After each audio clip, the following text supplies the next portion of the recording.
Haleluya, puji Tuhan. Salam sejahtera dalam kasih-Nya Tuhan kita, Yesus Kristus. Pada pagi hari ini firman Tuhan saya beri judul, doa sama dengan nafas hidup rohani. Ya, kita mungkin pernah mendengar, bahkan sudah sering mendengar, bahwa doa adalah nafas hidup kerohanian seseorang. Dan hal ini memang benar adanya, saudara. Tetapi selama ini saya belum menemukan ayat dalam Alkitab yang menerangkan hal tersebut, baik secara langsung ataupun tidak langsung.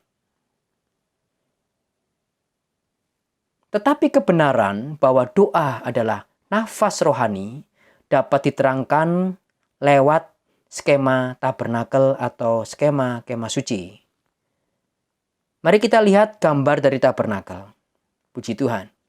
Tabernakel terdiri dari 3 bagian. Yang pertama adalah halaman, yang kedua adalah ruangan suci, yang ketiga adalah ruangan maha suci. Di mana pada halaman terdapat 2 alat, yaitu mezbah korban bakaran dan kolam basuhan. Pada ruangan suci terdapat 3 alat, yaitu pelita emas, meja roti sajian, dan mezbah dupa emas. Dan pada ruangan maha suci terdapat 1 alat, yaitu tabut perjanjian atau peti perjanjian. Puji Tuhan. Pada pagi hari ini kita akan memperhatikan khusus pada ruangan suci, saudara. Pada ruangan suci terdapat 3 alat, yaitu pelita emas, meja roti sajian, dan mezbah dupa emas. Kita lihat gambar pada ruangan suci. Kita perhatikan tanda panah merah, saudara, di mana pelita emas mengarah kepada meja roti sajian, terus mengarah kepada mezbah dupa emas, di mana letak pelita emas adalah sejajar dengan meja roti sajian. Puji Tuhan. Adanya pelita emas adalah untuk menerangi ruangan suci ini, saudara. Sehingga setiap imam yang masuk dalam ruangan suci dapat melihat alat baik meja roti sajian maupun alat mezbah dupa emas. Pelita emas menggambarkan Roh Kudus, meja roti sajian menggambarkan firman Allah. Kemudian mengarah kepada mezbah dupa emas, yaitu menyembah kepada Allah. Dikatakan untuk menyembah Bapa, orang harus menyembah dalam roh dan kebenaran.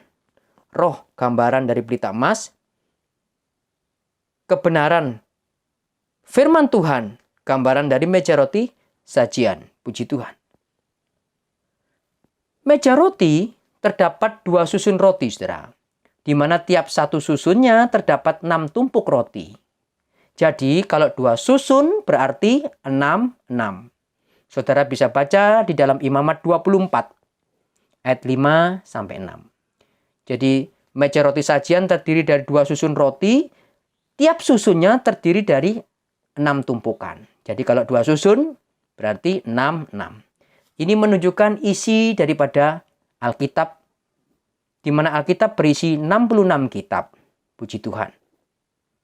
Jadi untuk berdoa dan menyembah Allah harus didorong oleh firman Allah dalam urapan Roh Kudus. Firman Allah adalah meja roti sajian dan urapan Roh Kudus, gambaran dari pelita emas.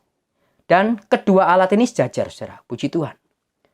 Kemudian mengarah kepada mezbah dupa emas, mengarah ke atas sesuai dengan arah tanda anak panah, saudara. Puji Tuhan. Firman Allah dalam urapan Roh Kudus membawa kita untuk bisa menyembah kepada Bapa. Puji Tuhan.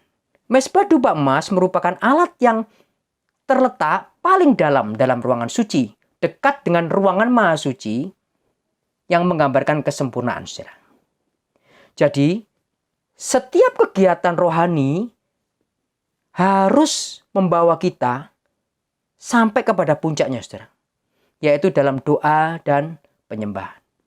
Jadi apapun yang saudara baca, baik Alkitab, baik buku rohani, apapun yang saudara dengar, baik itu khotbah, renungan-renungan, harus bisa membawa kita sampai kita bisa menyembah kepada Tuhan. Puji Tuhan. Doa penyembahan dalam ruangan suci adalah dalam keheningan dan khidmat, saudara. Karena ruangan suci tidak ada musik, hanya asap dan dupa kemenyan. Ini beda dengan doa dan pujian yang biasa dilakukan Daud sambil menari, melompat. Dan ini bukan salah ya saudara ya. Tetapi bukan itu yang sedang kita bicarakan saat ini. Jadi apapun yang kita baca, kita dengar, baik renungan rohani, Alkitab, buku rohani, seharusnya membawa kita pada puncak kegiatan rohani, yaitu menyembah kepada Tuhan. Puji Tuhan. Pelita emas, gambaran dari Roh Kudus, membayangkan air, menyegarkan kita. Meja roti sajian menggambarkan firman Allah, makanan. Kedua alat ini, yaitu pelita emas dan meja roti sajian, adalah sejajar, saudara.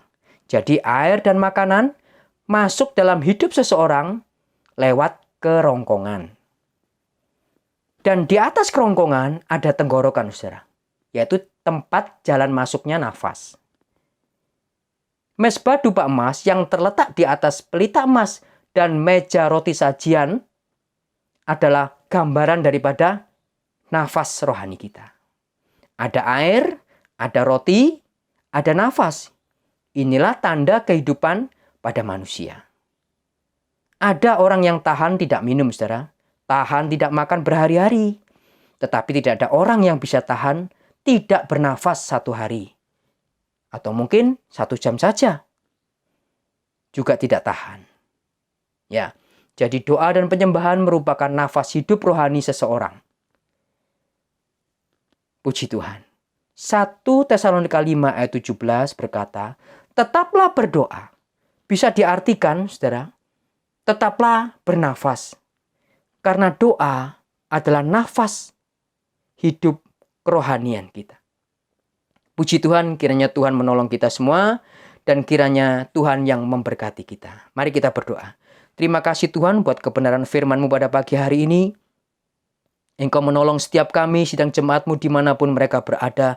Dalam kesibukan aktivitas apapun, Tuhan menolong, Tuhan memberkati. Terlebih Tuhan memberikan waktu dan kesempatan kepada kami.